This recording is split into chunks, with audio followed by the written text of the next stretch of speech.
Ramlan sering didoakan rujuk dengan Alvar Hutapea. Ola Ramlan bereaksi setelah sering didoakan rujuk dengan Alvar Hutapea.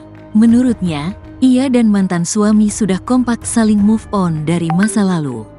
Ia juga mengungkapkan bahwa Alvar sudah memiliki pacar baru. Lantas, Ola Ramlan meminta netizen untuk tidak terlalu berharap dirinya rujuk. Gini, Alvarnya juga ada pacar. Dia sudah ada pasangan baru. Jadi maksudnya nggak usah berharap terlalu jauh. Masing-masing sudah punya kehidupan masing-masing, sudah move on, kata Ola Ramlan. Dikutip Kamis, tanggal 11 April tahun 2024. Karena itu, Ola Ramlan mengaku tak mengamini doa rujuk yang kerap diberikan netizen untuknya. Kalau dari para netizen mendoakan kita bersama, ya aku cuma bisa, ya oke, gitu kan. Belum amin juga sih, ya oke aja. Tapi maksudnya jaga hubungan baiklah gitu aja, tambahnya.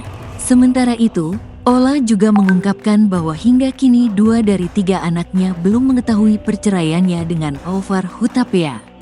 Nanti ketika mereka sudah semakin dewasa, pastinya akan mengerti bagaimana kondisinya, tuturnya.